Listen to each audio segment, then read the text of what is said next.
You're listening to the Jay Bird Watching Podcast, the official podcast of jaysjournal.com and fansided.com. We are the official barroom chat for everything Toronto Blue Jays baseball, from game highlights to rumors and all the stuff in between. Here's your host, Craig Borden, with co-hosts Jason Lyons and Liz McGuire. Now let's talk some Toronto Blue Jays baseball.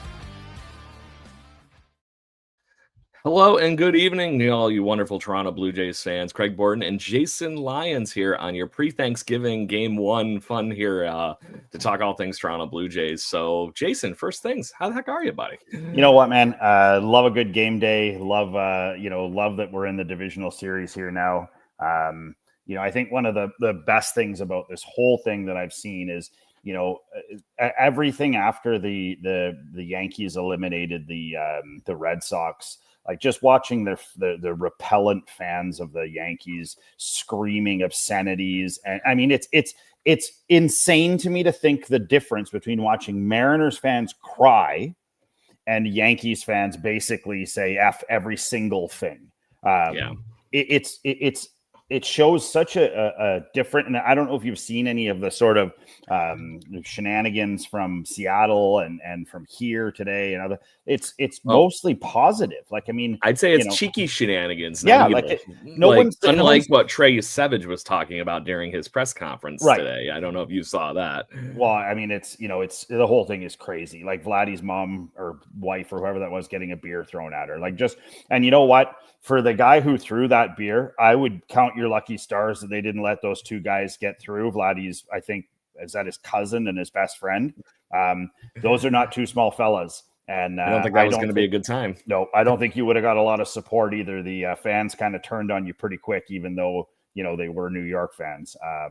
But yeah, even, man, people filming it and everything were all over the idea. It's like, what in the world are you doing? Are you that stupid? It was just insulting level of, these are the kind of people that shouldn't be allowed out of the house, let alone to a ball game, because they can't take something that is a game to a certain level of just have some damn fun. And that's what I've always loved about the Mariners fans. Of course, there are always a few bad eggs on every side of the field here, of course, but like the one that always comes up, you see this every time we play the Mariners, the phallic tower thing. It's like, oh, well, the CN Tower is this many bigger than the Seattle Space Needle. It's just kind of how it is, right? Yeah, it's those kind of stupid jokes that go by instead of the other pieces.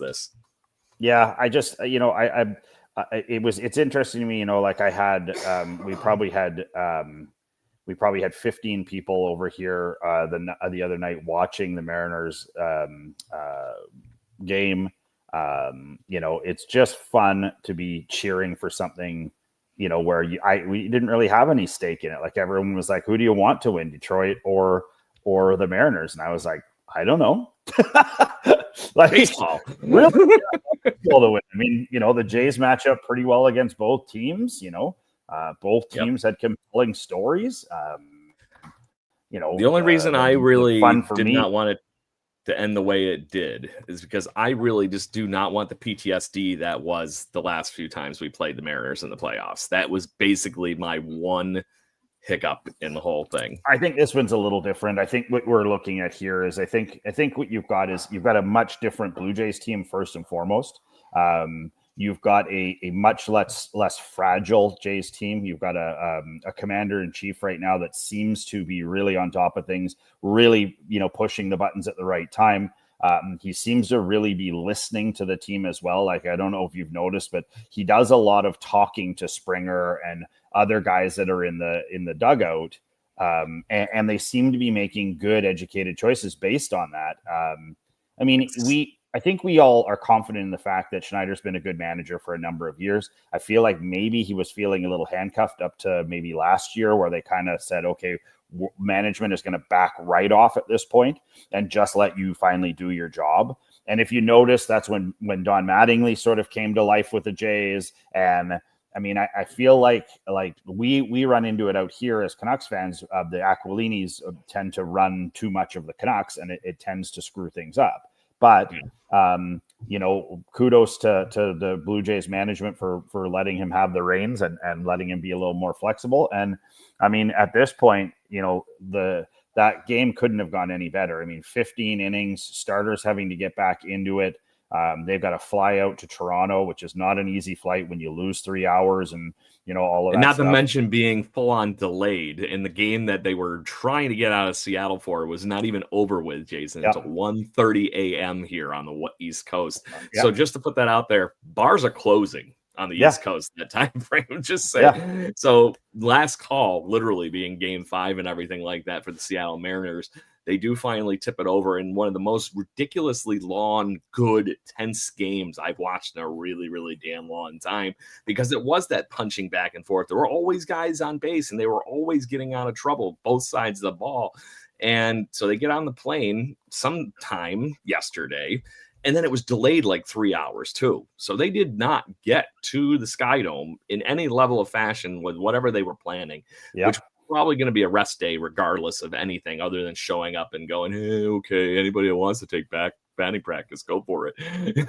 Right? But they have to be feeling it at this point, because they ripped it hard probably in that partying after winning that kind of a game. Yeah, I mean, I don't know, I think that it showed them going pretty good, but I still also feel like they were probably controlled enough to not have to really have too much. I mean, it's always so. It wasn't like Kevin Gossman putting out a tweet saying "Good morning, Toronto" at 2 p.m. the next day after the which is pretty good, by the way. That was perfect. Good. Chef's kiss, man, right there. That was just perfect, and that's so Gossy. And we'll see. I mean, I feel like he's ready to go. I feel like he's one of those. He's one of those guys that has been waiting for this for a long time and is really, really, really, excited. It's I think it's awesome. And he's a guy that I'm cheering for. I'd be cheering for him, I feel like, even if he wasn't a J. Exactly. Because he's just fun. He loves, you can tell he loves the game. As we're seeing everybody file in here, this is a live chat, so make sure you hit us up wherever you happen to be looking at. I'm looking at the screens right now that have Instagram, TikTok, YouTube, wherever. So please, Blue Jays fans, this episode was just as much Jason's little idea here to make sure we all chit-chatted before the game this evening. So we wanted to make sure we had a chance for you to take a break from your dinner and, join us before the 8 o'clock Eastern time showtime here. So let's talk on that one, obviously. I don't think this is a shock to anybody that Kevin Gossman is on the mound for game 1, Jason. But at the end of the day, it does seem like it's super fitting at the same time and a continuing reward to the great season that has been Kevin Gossman and an even better performance in his last outing against the Yankees. Yeah. I mean, it's, again, he has been steady Eddie. He's had a couple of hiccups, this year where we saw what looked like, concern. And he just rolled right through it and has continued to go out and do his absolute job.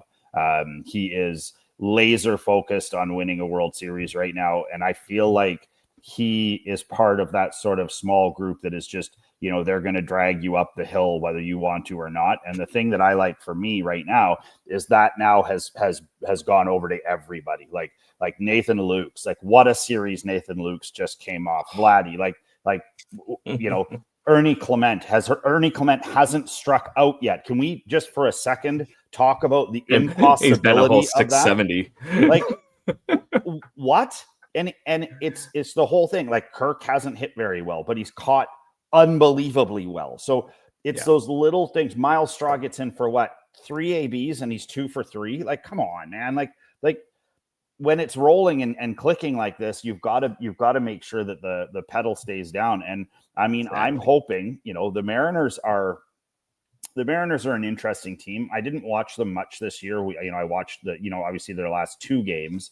But in the 4-2 victory season series that we had against them, right?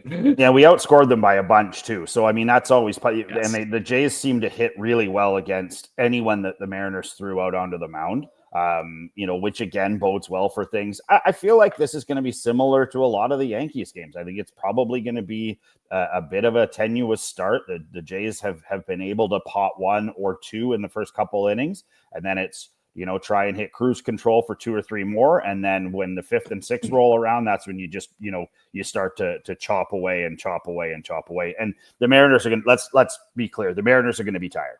Their pitching is going to be tired. Even their best arms are going to have probably 2-3 miles an hour difference of dip on them. And that is a huge difference where Gosman will be at full gas, Varlin at full gas, Little at full gas, all of those guys. So even the ones that we have coming out of the bullpen are ready to rock on a fair amount of rest. And I mean, the bats are red hot right now. I mean, you can't change, like, chef's kiss again to those guys for what they're doing. And I thought one of the most telltale signs was game 4 was non-mandatory batting practice, and every J hit and not one Yankee hit. Like, how do you expect to win anything? God, I didn't know that part. If that's not one Yankee hit. And it's like, I'm getting pictures of Jazz Chisholm going, oh Lord. Well, I'm thinking about that now. Because that just spells the differences between the team. Watching this Blue Jays team is exactly the reason I love the Buffalo Bills. The Buffalo Bills are in that same ballpark that they do everything together. It's almost creepy level everything. And this Blue Jays team is that same niche that they didn't even think about it. It was just like, nope, right to the ballpark, batting practice, let's go. And a veteran team like the Yankees, it just shocks me what a horrible example you're setting for the Anthony Volpes, the Ben Rices, the Austin Wells of the world, to just say, you can show up and be good at this game. Don't worry about it. Yeah, I mean, especially in the playoffs, you got to work for it, man. I felt really bad, and I don't know if you watched the post game with Aaron Judge. For the first time, I genuinely felt bad for that guy. Like, he's given it everything he's got. He wants to win as bad as anybody else, and he's looking around that room at a bunch of guys that, I mean, like, I like Cody Bellinger, but who within the hour or so after the game announces he won't be coming back to the Yankees. Like, just let that sleeping dog lie. Yeah. And move on. I mean, you've got the whole summer to, the whole off season to deal with it. Why would you say that now? Like, I mean, it's just such a dumb thing to do. It doesn't make a ton of sense. No, it doesn't. But I feel like, again, like we talked about this a long time ago, and it's been something that I've harped on a number of times. If you don't have heart, you won't win. And the New York Yankees, the New York Yankees have no heart. And the only heart they do have, unfortunately, is Aaron Judge. And he's not big enough to... He doesn't... this is not a sport that one person can do it. This isn't LeBron James coming out and doing what he does to bring up the Cavs or the Miami Heat or whatever, anything like that. And I'm not trying to shit on basketball with that comment, so none of you please get on me. Go Raptors. But anyways, on that whole point, it's very different. This game, your best player only gets to the plate 4 times a game. Your best pitcher only pitches once every 5 days. Baseball is probably, in my opinion, outside of maybe, soccer, football, that is the most team spec. I'm not saying that there are anything that, isn't, but I'm just saying you can't do this without the 25 or at least the starting 10 on your roster to be able to get wins at the end of the day. It's just how it is. And I don't know if you've noticed the starting 26 that we have coming to this team or not, but it's a little different from the last round, Jason. And what are your thoughts on all of a sudden having no Tommy Nance, no Justin Brule, and having Chris Bassett and Max Scherzer in that? I'm going to be honest with you. I really like both. Like, the one thing for me was watching Bassett get so fired about Yusevich and this sort of budding friendship that they seem to have. It's awesome to me. And, Scherzer wants to pitch. Scherzer wants a shot at this. Like, he wants to do anything he can to try and help out. And I mean, if you can, we talked about this when they traded for him, signed him. It's going to, he wants Mad Max to come out in the playoffs a couple more times if he can get there. And I guarantee you that if he comes in a decent leverage situation that fits his arm, he will dice and he will intimidate. I look at the Mariners lineup, and sure, Cal Rowley's he's a platinum glover. And I feel bad because I sort of dogged him a little earlier in the year about not being the most athletic dude. I watched a thing on him. He's dedicated the last 4 years of his life to becoming what he is right now. Like, and that's why the Mariners gave him a dumper full of money. Yeah, I mean, he's gone to 2 different hitting coaches, a lefty and a righty, to get his hitting better. He's gone and studied with 3 or 4 of the best catchers to ever catch. Like, he's doing all of this stuff to try and make himself the best catcher in the league, and he's there now. I mean, him and Kirk and maybe Perez, are I mean, Albie is probably the best defensive, and you got to think that he's still doing what he's doing at a high level after how many years, right? And I know it's offensive too. Yeah, even the guys. Who's the kid in Baltimore? I mean, he's even. Oh, Rushman was hurt all year. He'll be fine next year. But he's taking the same. That they do, the Baltimore Orioles do not want them. I will find room for Adley Rushman's bat in this lineup. That's just how this works. So on that note, we got Jeremy Pridham obviously giving everybody a wonderful happy Thanksgiving in the comment section, and he's 100% right. This is what the Tigers did well in so many of the games that they did. You keep Cal Riley in the park, you're doing pretty well. Just like we kept Aaron Judge in the park for the most part. Yeah. And you kept the things moving in the right way. There are some, I will say, the one thing that I want to say is the difference between the Yankees and the Seattle Mariners. The Seattle Mariners have a nice, consistent attack all the way through that lineup, where there is a point in that Yankee lineup, there's a lot of swing and miss all of a sudden. I'm not saying bad bats, but there is just a lot of swing and miss. So there is a slight difference between this lineup that we're going to be facing with Seattle when you would literally have a guy like Eugenio Suarez batting in the 6th spot. Randy Rosarina, those guys that are just good players at the same time. So this is not a cakewalk for the Blue Jays one way or the other, but there is some really good points here that the Blue Jays, I think, can take advantage of the pitching being really, really on the fence, Jason. Yeah. And the Mariners pitching it matches up well with the Blue Jays.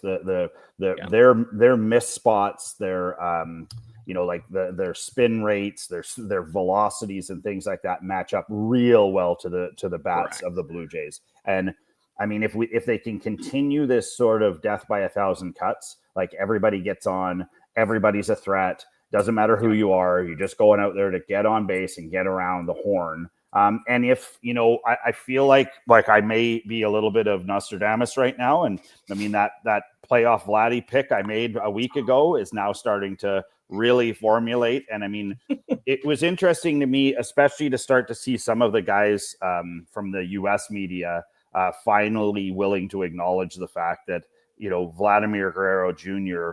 does not like the Yankees, but he also really wants to win.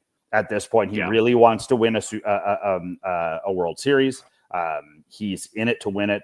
He is doing everything defensively and offensively he can. He's bringing everyone up around him. He's bringing the city up around him, like the curtain call and everything like that. Not necessary, but worked really, really, really well to keep. And the sack, I liked it. Yeah. And then him getting Savage and everybody to do it too was just. When they had their moments, I felt like he pushed Kirky out after the home run and those kind of things too. And that's the role player fun of this game. And then you tuck Springer in there, who's got quietly got 2 or 3 home runs, quietly got 2 or 3 doubles. He scored 4 or 5 Dalton Varsho. I mean, quiet. He's like a ninja. 2 of them are like ninjas right now, but they are incredibly effective. Just let him forget about that. Just let him put that behind him and then whap. And crack of the bat. So we'll see what happens. It's pretty cool. I mean, I'm excited about it. I'm excited about today.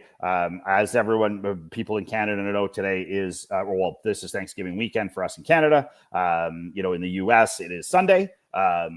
It's football day, I guess, if you want. My Niners. I'm making sure I remember to tell everybody Happy Thanksgiving. My Niners were getting pumped by Tampa, so I'm not. Yes, I turned that off. I changed my focus away from that to this. Just get that out of there. Yeah, I mean, the thing for me, and this is all people have been talking about. I had a chance to talk with Adam from the Globe and Mail today, which again, thanks Liz and thanks Adam for reaching out. And the big thing that we wanted to, one of the things they wanted to know about is what's the vibe across the country. And I've got friends, you remember JJ from Rival Baseball, he's in Saskatoon, and he's like, there's watch parties, there's people getting together. And the great thing for this weekend is because tomorrow is a holiday, like everybody's getting together tonight. We've got all kinds of different, people reaching out and let's have a drink after and let's do this and I'm having some of my family over tonight. And, that's probably why my cousin isn't in the chat. He's on his way driving over. whatever. Yeah, there is that. Yeah, but I think that the big thing is out here there certainly are some Mariners fans. There's Mariners fans everywhere, and I cannot lie. Two of my favorite players that have ever played the game were Mariners. One for his whole career, well, basically his whole career. Then the other for his whole career, basically his whole career. So I mean, I have a huge soft spot for both Ichiro and for Junior. I mean, and who doesn't? Ken Griffey They're Jr. baseball. Yeah, they're both incredible baseball players, athletes, ambassadors, the whole thing. I modeled a lot of the way I learned how to hit after watching ridiculous amounts of tape on Edgar Martinez and how he learned Edgar how Martinez. to hit the ball. Him learning, you being a coach, you've heard the same thing before. It's like, okay, great. If you're trying to learn how to hit, what's an easy way to learn how to hit after you just start getting the fundamentals and everything down? Oh, well, try hitting a practice golf ball with a stick and see how well you do. That is how I became a good contact hitter all the way through my high school and college career. And that's Edgar Martinez's stick right there, literally. So I mean, totally get it. Respect is there. And because, by proxy, it seems like we were just talking about this the other night. Like we used to get a ton of Mariners games locally here before Sportsnet and TSN were as significant as they are in the baseball broadcasting game. We used to get a lot on a local Seattle station, more than I even see now. I mean, I sort of get it. I feel like the Canadian media tries to possibly keep them away from us a little bit. They want you watching the Jays and cheering for the Jays and all that other stuff. But I think this is the interesting thing, and I don't know how this is going to go. And I spoke to, we talked about this a bit today. I don't know what it's going to look like, for game 3 down in Seattle. I tried to get tickets. They were obscenely expensive.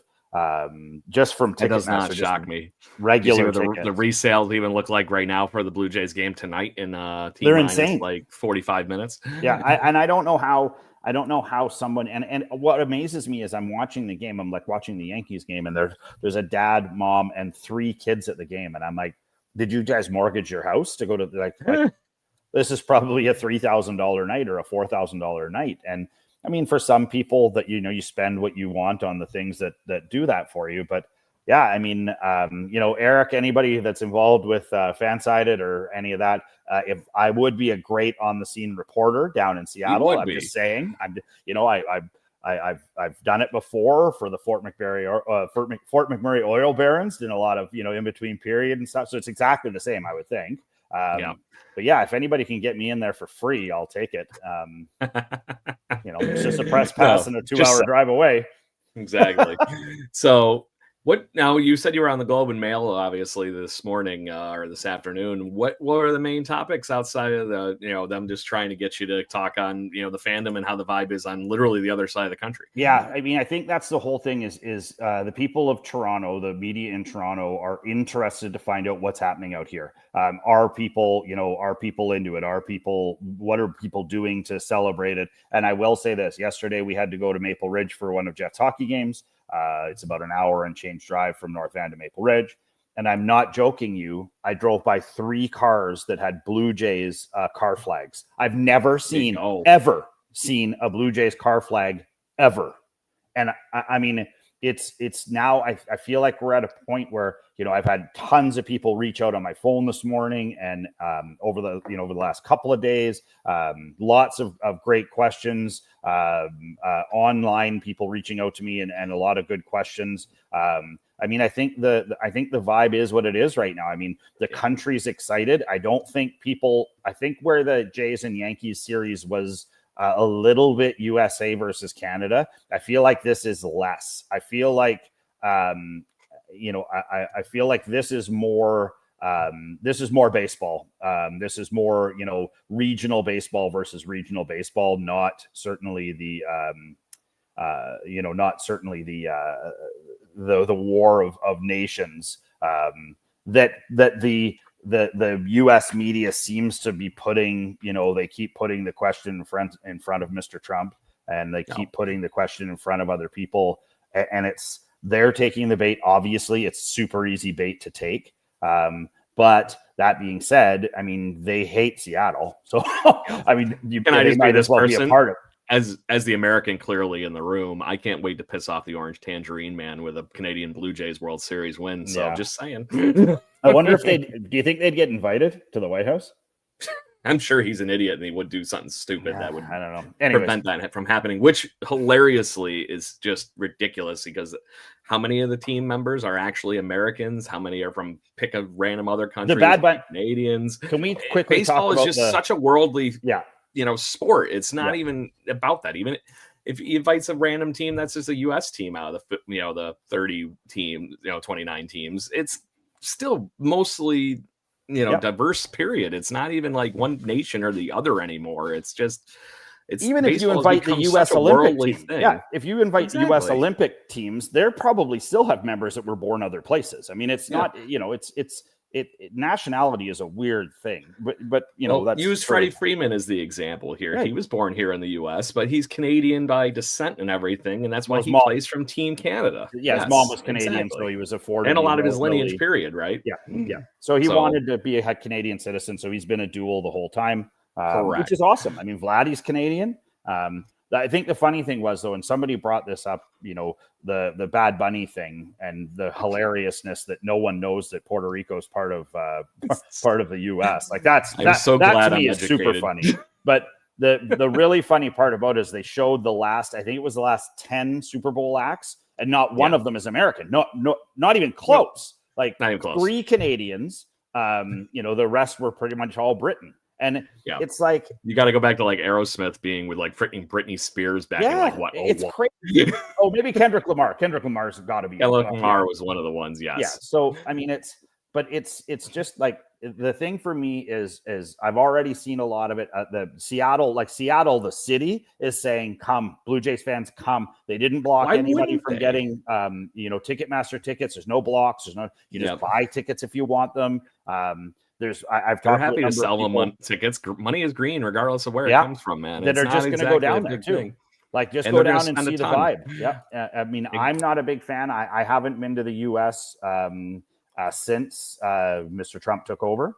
I don't blame you one bit. And I've actually even recommended many of you not to do it. and for me, I've had a lot of friends, including my mom and a few others, like, are you going to go? Because they know how passionate, we are about this and I am about this.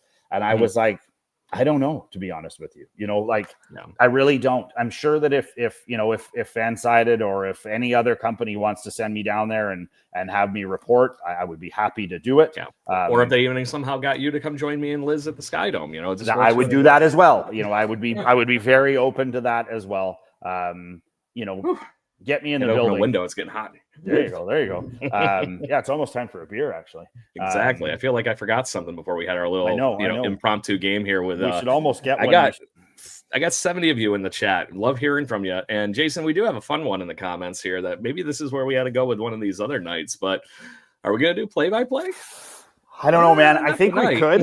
I know that you used to. Is a no-go. I know that you used to, and I know the guys at Gate 14 get a couple of thousand people, watching them sort of sit there for a while and just sort of, there is a lot of that. There is a lot of, look at what the Beer Fairy just delivered.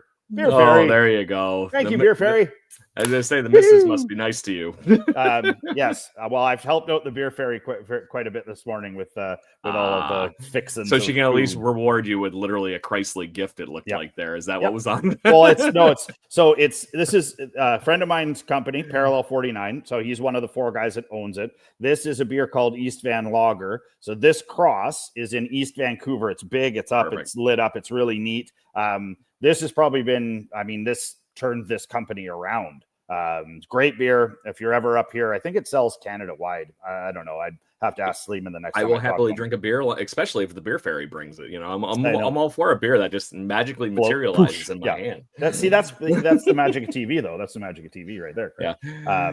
But yeah, the funnier thing is it should have been like chintzy, like those old 70s one where it comes in like on a string. And it's like.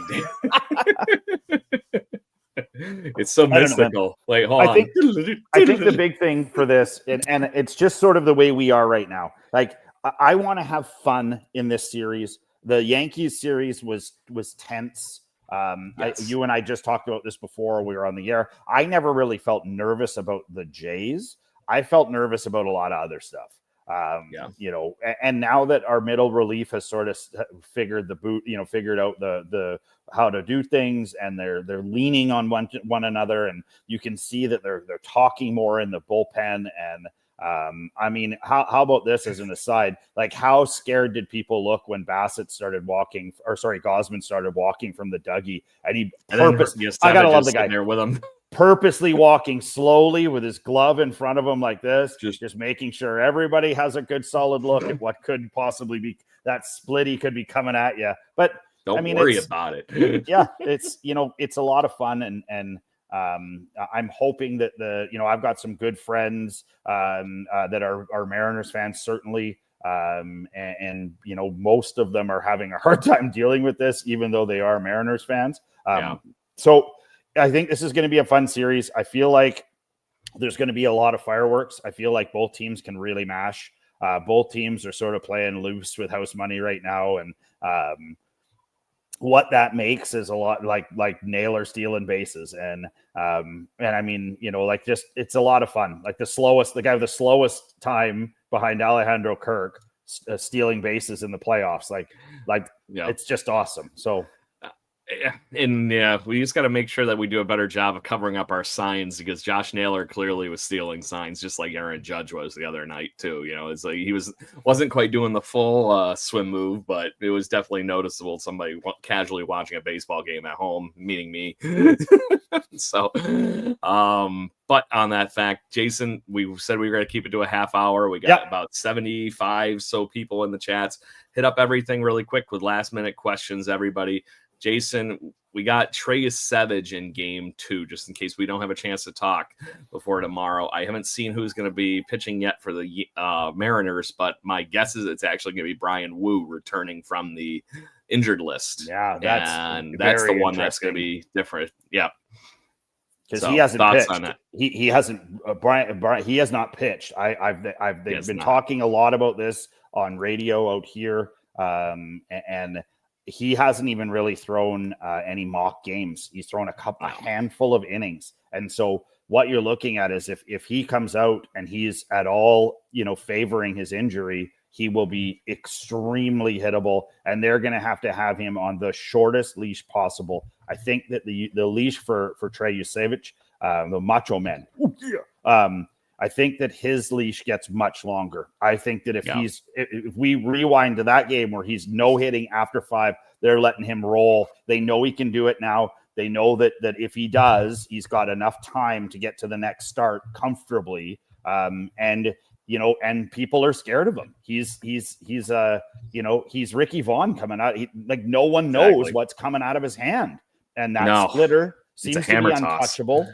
And he's got velocity and height and weird stuff coming at you. And so I love it. I love the fact that they've got the trust in him, and they're gonna just let it go. I'm very disappointed that Bo can't play. If you saw him run the bases earlier, it's one of those things that it's like, you could push the gas, but should you? I don't know. I mean, this challenge doesn't get any easier if we get by the Mariners, my friend. You still are looking down the barrel of the best team in baseball, the Milwaukee Brewers, and you still have the LA Dodgers in that series playing the Brew Crew. Yep. So if that's the difference between getting him in and getting him healthy for that too, then I think you have to take advantage of it, because you definitely could see that he was moving certainly a lot better than he had been. But he took that round in that video at second base, and you could see the look on his face kind of like squished it up and getting worse as he kind of went around. You definitely could tell it wasn't like one of those things where he like got, basically like popped in the knee or something like that. It was just like, this ain't right. I don't want to do it. I don't know, man. I think that, like I said, I'm going into this series with a very open mindset, excited, not nervous. I know that the groundswell that's happening right now with Blue Jays baseball is just so much fun. And like Craig was saying, like there's lots of you guys in right now checking us out. If you've got questions, anything like that, hit us up on our socials, send them through. We'll try and talk tomorrow if we can. Craig and I both have regular lives and regular jobs. I actually have taken the evening off tomorrow, but I won't be home until basically game time. So maybe there is a quick case. Maybe there is a chance in the game. So in the meantime, sorry, this corner up here. If you haven't done it already, we have a bunch of people in this Discord chat here that I keep mentioning on the show. This is the QR code to join right here. If you want to scan it with your phone. If not, I will make sure I repost it. We have been having all sorts of fun with Blue Jays writers, Jason and I, other people that have just joined the chat and goofing around, having a good time, just talking Blue Jays baseball in a fun, wonderful, safe place. So there is that whole piece to it. So make sure you join us, talk more. We've also been getting questions in through that, even for this show that we did tonight. Paulie, thanks for the tip on the wonderful, you love the white hats. We couldn't help it. They're doing it. We're going to do it, right? Yeah. So hit that up. And then obviously we'll keep you posted. We will be having our normal Wednesday show. So do not feel like you're missing out a ton. The Wednesday show will be actually, I think, during the game now with the time shift, won't it? Yep. Yep. So that'll be an interesting one there. We still don't have a guest hooked, but I had a couple nibbling. So we got to figure that piece out. Worst case scenario, hopefully we can get Liz back off the I'm too busy bill. Yeah. Well, I mean, I think maybe she's a bit nervous about this and might be making some excuses up to. I'm just kidding. I'm just messing with you. She doesn't want to deal with our shit. That's how it is. Shit, yeah. So on that note, thank you very much. I hold on for like 2 seconds after the show here, but thank you very much, Blue Jays fans. Hit us up. We will be talking. We will be live with you at least at the latest on Wednesday at our normal time, 7:00 Eastern, 4 p.m. Pacific time. And make sure you chat with us, and we will talk to you soon. And as always, let's go Blue Jays. Woo! Woo! Thank you for listening to the Jay Bird Watching Podcast. Please follow us on Facebook, Instagram, Twitter, Twitch, at BirdwatchingGC, and our YouTube channel. If you want to support the show and get extra content, please consider donating to our Patreon at patreon.com/birdwatchinggc. Go Jays, go. Woo! All right. Hey. So